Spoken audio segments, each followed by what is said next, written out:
Excel किस चीज से इस्तेमाल हो रहा है हमारे पास? जब भी हमारे पास डेटा होता है, उस डेटा की हमें एनालिसिस करनी होती है, तो उसके लिए हम एक्सेल यूज करते हैं। लोगों का जो परसेप्शन है वो ये है कि जो एक्सेल है वो इस्तेमाल होता है डेटाबेस के लिए। तो याद रखो, डेटाबेस के लिए जो लार्ज अमाउंट ऑफ डेटा होता है उसके लिए अलग स्पेशलाइज्ड सॉफ्टवेयर्स होते हैं जो डेटाबेस के लिए यूज हो रहे होते हैं। एक्सेल किस लिए यूज हो रहा होता है? उसी डेटा को एनालाइज करने के लिए, एनालिसिस करने के लिए। ये सब आप पास कहलाते हैं सेल्स। अब आप किस सेल में लिख रहे हो वो आइडेंटिफाई किससे होगा? इसके एक्स और वाई से या रॉज और कॉलम से। मसलन मैं यहाँ पे हूं, ये कौन सा है? ये है H4। तो ये वाला सेल आइडेंटिफाई किससे होगा? H4 से आइडेंटिफाई हो रहा होगा। यहाँ पे आता हूं, ये कौन सा है? M। और ये कौन सा है? 12। ये कौन सा सेल है? ये M12 है। ठीक है, तो M12 है, तो इससे आइडेंटिफाई हो रहा है ये। ठीक, तो हम अपने पास किसी भी लोकेशन को आइडेंटिफाई करने के लिए हमारे पास रॉस और कॉलम्स होते हैं। ठीक है, और उसी को हम कहते हैं रेफरेंसेस। मसलन मैं यहाँ पे आता हूँ, यहाँ कहाँ पर हूँ मैं? A1 पे। मैंने लिखा यहाँ पे ABC। अब मैं आ गया J11 पे और मैं लिखा इक्वल्स टू A1। जैसे मैंने A1 लिखा, उसने खुद ब खुद क्या कर दिया? इसको हाईलाइट कर दिया। या मैं चाहूं तो लिखूं इक्वल्स टू, और मैंने इसको सिलेक्ट कर लिया, तो भी A1 ही आया। बात एक ही है, बराबर है। अब इक्वल्स टू किसके यूज हो रहा होता है?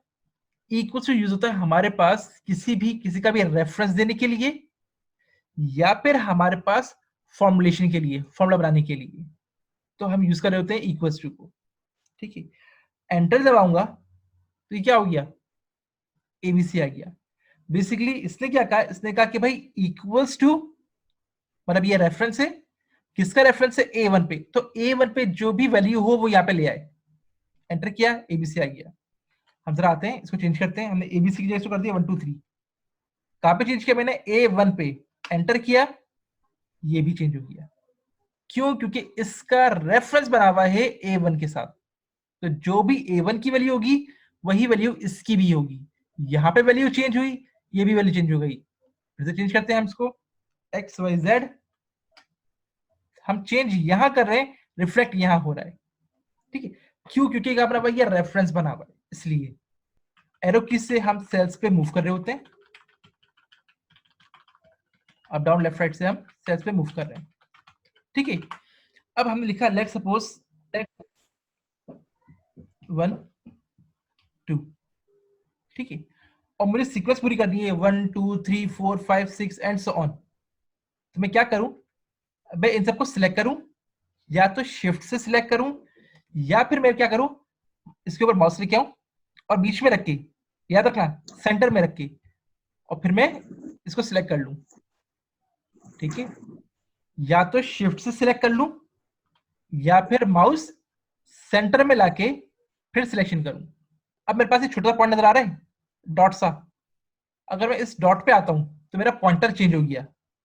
अब मैं इसके जरिए किसी ड्रैग कर सकता हूं। मुझे पूरे लिखने की जरूरत नहीं पड़ी। अगर मैं फर्ज करूं मैं इस पे नहीं आता तो क्या होगा? मैं आ गया इसके ऊपर।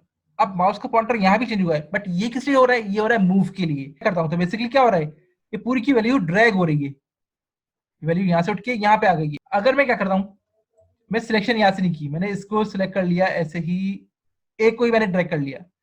अगर मैंने सिर्फ एक ही सिलेक्ट किया हुआ है, बाकी सिलेक्ट नहीं किए हुए, तो वही सारी वैल्यू रिपीट हो जाएंगी। तो ये इंश्योर कर लेना कि आपको जो जिनके दरमियान करना है तो वो तमाम वैल्यू सिलेक्ट हो। मसलन हमारे पास 1 2 था, हम इसको करते हैं 1, फिर हमारे पास है 10। ठीक है, अभी करेगा क्या? इसको हमने सिलेक्ट किया और हमने इसको ड्रैग कर लिया। कर क्या रहा है? वो निकाल रहा है डिफरेंस। पहला 1 था, दूसरा है 10। इनका डिफरेंस कितना है? 9 का। तो अब ये नेक्स्ट वाले में 9 से ऐड कर दिया, उसके बाद 9 ऐड कर दिया, तो ये 9 9 का डिफरेंस जनरेट कर रहा है। अब जो करते हैं हम 10 20, अब ड्रैग करते हैं। ठीक है, तो क्या कर रहे हैं? डिफरेंस निकाला, और उसी डिफरेंस से पूरी सीरीज जनरेट कर दी है। बड़ा इसकी हमने कहा जनवरी फरवरी सिलेक्ट किया और हमें इसको ड्रैग कर लिया। इसने क्या कर दिया, इसने तमाम मंथ्स ऑटो जनरेट कर दिए सारे। ठीक है, इसी तरह से हम करते हैं। तो अगर हम इसको करते हैं और अब जरा इसको ड्रैग करते हैं, अब से सही आ रही है, Monday Tuesday Wednesday Thursday Friday Saturday Sunday. ठीक है, तो आप ये इसमें डिफरेंट सीरीज जनरेट कर सकते हैं। मगर प्रॉब्लम क्या है, प्रॉब्लम आते हो अल्फाबेट्स पे। अगर आप अब सीरीज जनरेट करोगे तो बेसिकली सीरीज जनरेट नहीं करेगा, क्योंकि ये स्ट्रिंग पे काम नहीं करता, ये अल्फाबेट्स पे काम नहीं करता, ये उन्हीं को ही रिपीट करता जाएगा, A B A B A B A B. ठीक है, उन पे काम ये नहीं करेगा। अच्छा, आगे बढ़ते हैं। अब होता है कि हमारे पास के हम इन सेल्स को, इसका साइज हम ज्यादा भी कर सकते हैं और साइज हम कम भी कर सकते हैं। ठीक है, इस तरह से हम इसकी जो है ये विड्थ हमने विड्थ बढ़ा ली। इस तरह अगर हमें हाइट बढ़ानी है तो हम हाइट भी कम ज्यादा कर सकते हैं। ठीक है, लेट्स सपोज हमने कहा दिस इज आईटी क्लास। ठीक है, और हमने कहा कि रोल नंबर और स्टूडेंट नेम। अब देखो प्रॉब्लम क्या आ रही है, प्रॉब्लम ये आ रही है कि जो टेक्स्ट था, ये टेक्स्ट छोटा है और ये फील्ड है हमारे, मतलब जो हमारे पास सेल है, इस सेल का साइज बहुत बड़ा है, तो ये एडिशनल जगह घेर रहा है। अगर हम यहाँ पे आते हैं सी के ऊपर, तो यहाँ पे टेक्स्ट बड़ा है और जो सेल का साइज है वो छोटा है, तो कहाँ तक जा रहा है, वो डी तक जा रहा है। एक्चुअली वो है सी के ऊपर ही, मगर लग रहा है कि डी पर है। अगर मैं डी पे कुछ लिखता हूं तो क्या हुआ, सी वाला कटा नहीं है, अभी भी पूरा डेटा ही है, मगर क्या होगा, पीछे छुप गया है। ठीक है, तो हमें इसको एडजस्ट करना होता है। तो एडजस्ट करने के लिए क्या करोगे, यहाँ पे आओ ऊपर, एरो चेंज हो गया हमारा। अब इसके बाद इस पर डबल क्लिक कर दो, क्या कर देगा ये, ऑटो इसकी एडजस्टमेंट कर दी इसने, जो इसकी विड्थ थी उसने ऑटो एडजस्ट कर दी है। यहाँ पे आए, डबल क्लिक किया, ऑटो इसने एडजस्ट कर दिया है, आप करने की जरूरत नहीं है। इस तरह से अगर हाइट आपको एडजस्ट करनी है तो यहाँ पे आए, डबल क्लिक किया, ऑटो एडजस्ट हो गई है, डबल क्लिक, ऑटो एडजस्ट होगा। ठीक है, तो हमारे पास ऑटो एडजस्ट हो जाते हैं। इसी तरह से अगर आपको सबको करना हो, देखो अलग अलग करना चाहिए, बहुत सारा डेटा है, तो क्या करो, यहाँ पे आओ इस जगह पे, तो ये क्या करेगा, ये पूरी की पूरी शीट सिलेक्ट कर देगा एक साथ। ठीक है, अब किसी पे, अब पूरी शीट सिलेक्ट हुई है, अब किसी पे भी डबल क्लिक कर दो, तो क्या करेगा, वो इसको भी इसने एडजस्ट कर दिया, इसको भी एडजस्ट कर दिया, इसको भी एडजस्ट कर दिया। इसने क्या कर दिया, विड्थ को एडजस्ट कर दिया। यहाँ पे आए, डबल क्लिक किया, तो इसने सबकी हाइट को खुद ही एडजस्ट कर दिया। कोई कंफ्यूजन नहीं यहाँ तक। नेक्स्ट ये हम सी फॉर्मेटिंग की बात करते हैं। हम यहाँ पे आए, ये हमारे पास क्या है, हमारे पास ये फिल कलर है, बेसिकली सेल को कलर करने के लिए। सेल कलर हो गया हमारे पास, सेल कलर हो गया। ठीक है, और ये हमारे पास क्या है, ये टेक्स्ट कलर, हमारा जो फॉन्ट है उसका जो कलर चेंज होएगा। ठीक है, तो हम यहाँ पे सबको सिलेक्ट करते हैं और हम क्लियर पे गए और क्लियर ऑल, ओ सॉरी, हमने इसको करते हैं, क्लियर पे गए और हमने क्लियर फॉर्मेट कर दिया, ताकि फॉर्मेटिंग रिमूव हो जाए हमारे पास, जब हमने फॉर्मेटिंग की थी। ठीक है, अच्छा, इसी तरह से हम यहाँ पे बहुत सारे काम कर सकते हैं। मसलन हम यहाँ पे जैसे बॉर्डर्स लगाए थे, ऐसे हम बॉर्डर्स लगा सकते हैं। थिक आउटसाइड बॉर्डर, तो ये पूरे बॉर्डर में आ गया होगा। हम यहाँ लिखते हैं इसको ताकि नजर आए। ठीक है, तो हमारे पास कैसा है, बॉर्डर हुआ हुआ सिलेक्ट पे,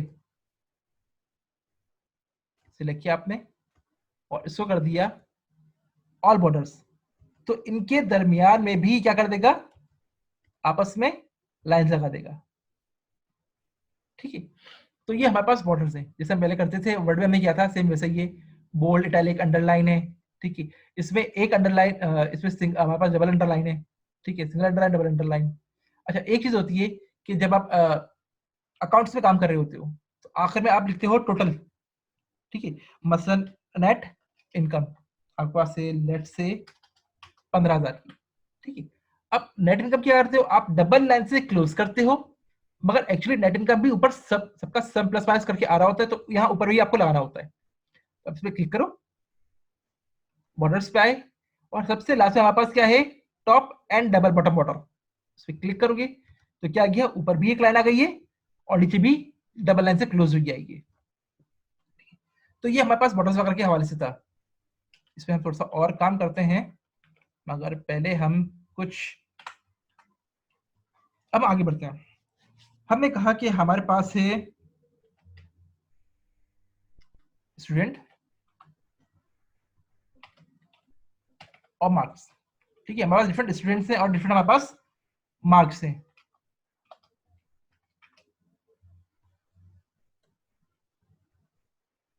पर हमारे पास 20 स्टूडेंट है, ठीक है, और उनके हमारे पास बहुत सारे मार्क्स हैं।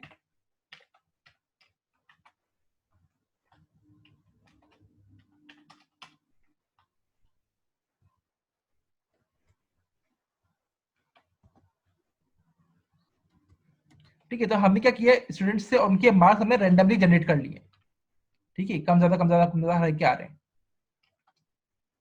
इसको सेंट्रलाइज कर लिया हमने। अब हम करना क्या चाह रहे हैं, हमने कहा इसकी थोड़ी सी एनालिसिस करते हैं, बेसिक सी, कि हमें पता तो चले यार कि किस तरह के हैं। मसलन हमें पता होना चाहिए कि इसमें हाईएस्ट मार्क्स कितने आए हैं, लोएस्ट मार्क्स कितने आए हैं, एवरेज मार्क्स कितने आए हैं, ठीक है। देखो ये तो सीरीज छोटी सी है, आप इजीली आइडेंटिफाई कर सकते हो, मगर अगर ये 200 या 300 की होती फिर क्या करते। तो हमने कहा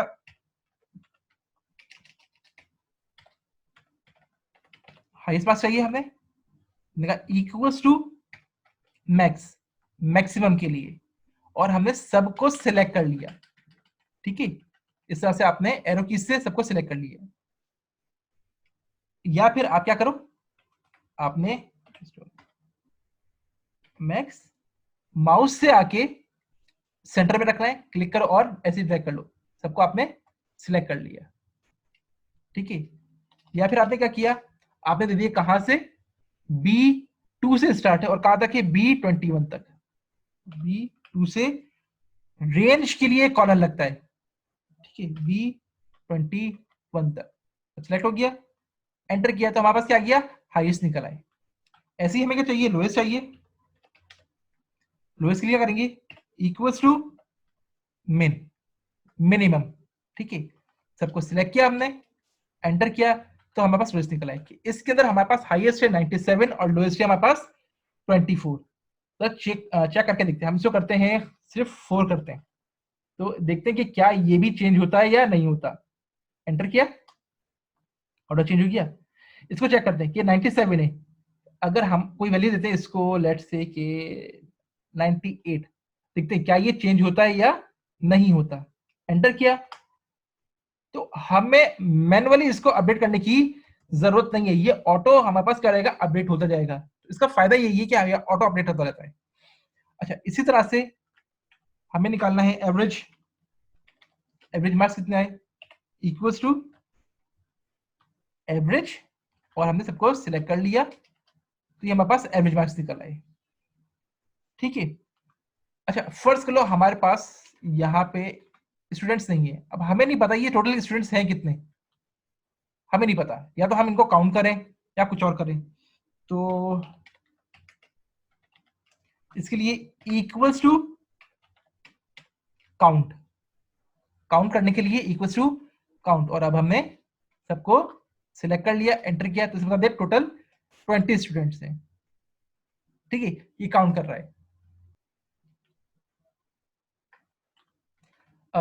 ये तो हमने बेसिक चीजें देख ली। अब हम कुछ और काम करते हैं, हम ये चाह रहे हैं कि भाई जितने भी हमारे पास स्टूडेंट हैं, अब ये सब एक मिक्स बने हुए हैं। अब मैं चाह रहा हूं कि भाई वो तमाम स्टूडेंट्स जो जिनके मार्क्स 80 या अबव आए हैं, वो मुझे अलग पता चल जाए कि वो कहाँ पे कौन से हैं। मैं क्या करूंगा, मैंने सबको सिलेक्ट किया, सिलेक्ट करने के बाद हमारे पास यूज होती है कंडीशनल फॉर्मेटिंग, ठीक है।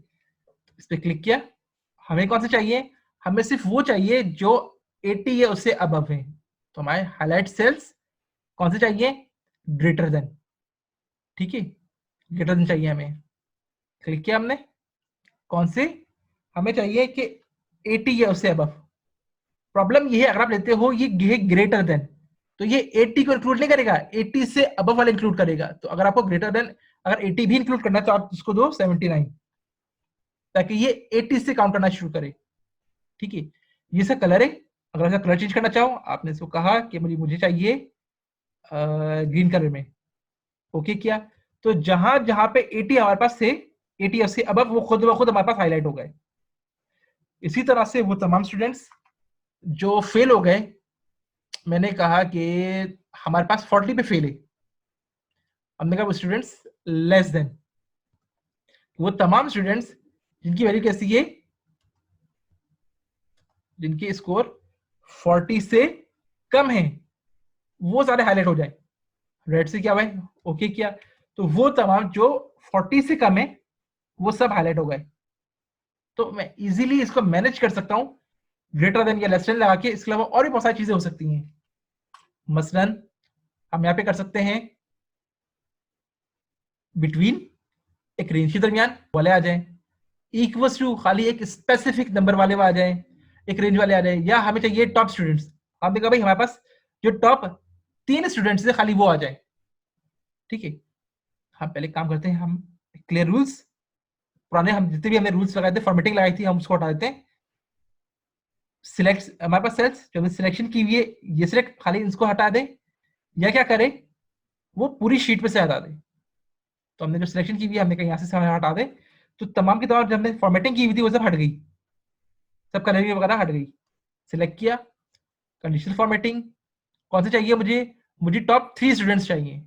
कितने चाहिए मुझे, मुझे 3 स्टूडेंट्स चाहिए, और वो किससे हाईलाइट हो जाए, वो मेरे पास हाईलाइट हो जाए, ग्रीन से हाईलाइट हो जाए, ओके किया। तो जो टॉप 3 स्टूडेंट्स थे मेरे पास, वो मेरे पास हाईलाइट हो गए, ठीक है।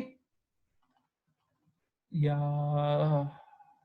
फॉर्मेटिंग पे आए, उस पे कंडीशनल फॉर्मेटिंग पे आए, मैनेज रूल्स, ठीक है। अभी जो ग्रीन कलर है मुझे सही नजर नहीं आ रहा, तो मैंने कहा भाई थोड़ा सा इसको चेंजेस करते हैं। इस पर क्लिक किया हमने, एडिट रूल, और कभी फॉर्मेटिंग पे आए, रेड पे किया हमने, ठीक है, ओके किया, ओके किया, अप्लाई किया। देखो अब क्या हो गया, हमारे पास जो भी थे, हमारे पास जो फॉन्ट था उनका कलर, फॉन्ट कलर हमारे पास क्या हो गया, रेड हो गया है, ताकि अब ये अलग हमें नजर आ रहे हैं। तो हम कंडीशनल फॉर्मेटिंग डिफरेंट यूज कर सकते हैं अपने अकॉर्डिंगली, कि यहाँ पे वो हमें क्या दे, टेबल दे, और जो भी वो टेबल थे वो टेबल हमारे पास यहाँ पे प्रिंट होके आ रहे हैं। अब टेबल में हम करते क्या है, हम कहते हैं लेट्स सपोज 2 का टेबल है, 2 1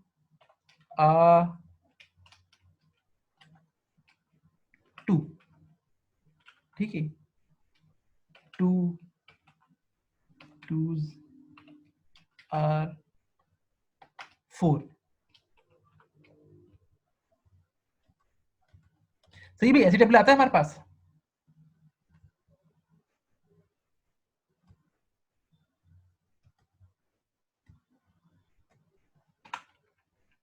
ऐसी टेबल होता है हमारे पास, ठीक है।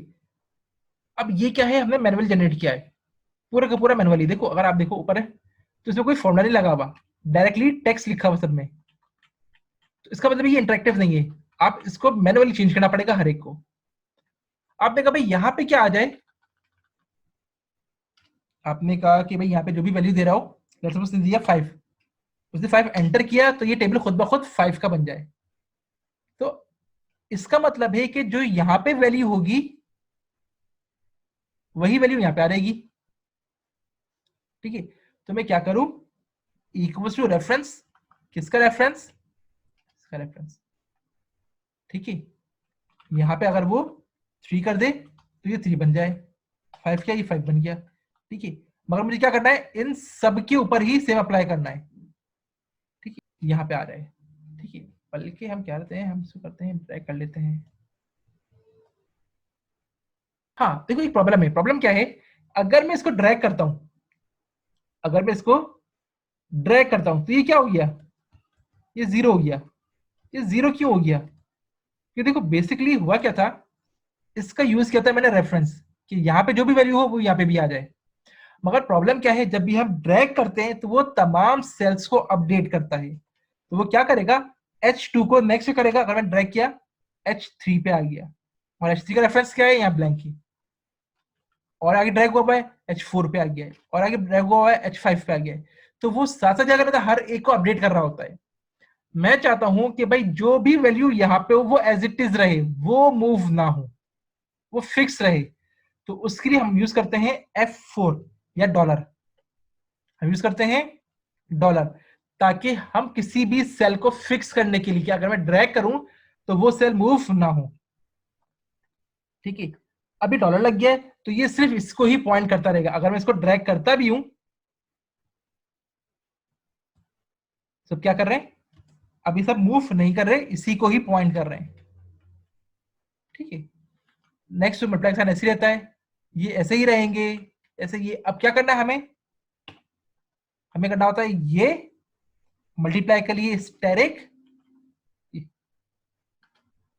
ठीक है, और अगर हम ड्रैग करेंगे तो बेसिकली ये फॉर्मूला सब पे अप्लाई हो जाएगा। अगर मैं 5 की जगह यहाँ पे देता हूँ 9 का टेबल, एंटर किया, 9 का टेबल बन गया। अगर मैंने इसको दे दिया 12 का टेबल, एंटर किया, 12 का टेबल बन गया। मैं देता हूँ इसको 7 का टेबल, 7 बन गया, 63 का। ठीक है, तो अब यार जो भी डेटा दोगे तो ये क्या करेगा, ये उसी का टेबल जनरेट कर देगा। ठीक है, हमने कोई मैनुअल वर्क नहीं किया, सब ऑटो हो रहा है। तो एक्सेल हम यूज इसीलिए कर रहे होते हैं कि हमारे पास तमाम चीजें ऑटोमेटिकली अपडेट हो जाएं। ठीक है, या तो कोई कंफ्यूजन है? अब हम देना चाह रहे हैं कि ये टेबल है, तो हम कहते हैं देखो, हम इन तमाम तमाम सेल्स को मर्ज करना चाह रहे हैं, तो हमने कहा मर्ज एंड सेंटर। तो ये तमाम सेल्स मर्ज होके एक बड़ा सेल बन गया है। हमने कहा टेबल, ठीक है, और यहाँ पे हम इसकी वैल्यू ले लेते हैं, इक्वल टू जो भी वैल्यू यहाँ पे हो वो यहाँ आ जाए। ठीक है,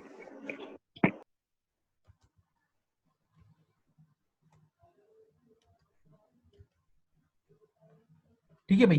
तो ये हमारे पास क्या हो गया है, ये बन गया। अब मैं इसको कुछ भी करता हूँ, 56, ये पूरा का पूरा हमारे पास टेबल चेंज हो गया अकॉर्डिंगली। तो हमारे पास सभी ऑटोमेटेड काम हो गया है। अच्छा फर्ज करो हमारे पास इसका साइज छोटा है टेबल का, ठीक है, और डेटा बड़ा है। अब मैं इसके विड्थ बढ़ाना नहीं चाह रहा, तो मैं क्या करूंगा, इसका रैप टेक्स्ट। तो ये करता क्या है, हाइट बढ़ा देता है। ठीक है, सेल की जो लास्ट टाइम वर्ड के अंदर वो क्या था, हम कॉपी और पेस्ट कर रहे थे फॉर्मेटिंग को।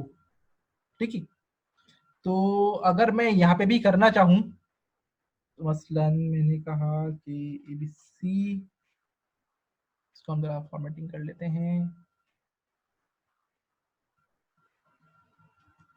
ठीक है, टेक्स्ट कर लिया, इसका साइज बड़ा कर लेते हैं। ठीक है, अब मैं इस फॉर्मेटिंग को कॉपी का पेस्ट करना चाह रहा हूँ। ये कंट्रोल शिफ्ट सी और यहाँ आके कंट्रोल शिफ्ट वी किया, तो कुछ भी नहीं हो रहा। यहाँ पे वो शॉर्टकट की काम नहीं करती है एक्सेल में। तो हम इसके लिए क्या करते हैं, हम यहाँ पे आए, फॉर्मेट पेंटर, इस पे क्लिक किया, और यहाँ पे आके हमने इसे पेस्ट किया, तो खुद ब खुद क्या हो गया हमारे पास, इस पे सेम फॉर्मेटिंग अप्लाई हो गई है। तो हम कंट्रोल शिफ्ट सी और कंट्रोल शिफ्ट वी यहाँ पे नहीं करते, वो काम नहीं करती। तो हम इसके लिए यूज करते हैं फॉर्मेट पेंटर। ठीक है, अगर हमें किसी पे से भी अपनी फॉर्मेटिंग रिमूव करनी हो, तो हम आते हैं क्लियर पे, क्लिक किया, हमने कर दिया क्लियर फॉर्मेट, तो सारी फॉर्मेटिंग इसकी रिमूव हो गई है। अगर मैं इसकी बजाय आगे कर दिया क्लियर ऑल, तो ये करेगा, क्लियर कंटेंट भी रिमूव कर देगा। ठीक है, क्लियर ऑल किया मैंने, सब रिमूव हो गया यहाँ से। अब सबको सिलेक्ट किया हमने, ठीक है, और सिलेक्ट करने के बाद हम एक काम करते हैं, हम यहाँ पे आ गए फॉर्मेट एंगुलर। ठीक है, इसको हमने कर दिया थिक बॉर्डर और ऑल बॉर्डर, सही है। और ठीक है, इन पे हमने कर दिया left border, left border, left border. ठीक है भाई, तो और चाहो तो हम थोड़ी सी कलरिंग कर लेते हैं इस पे।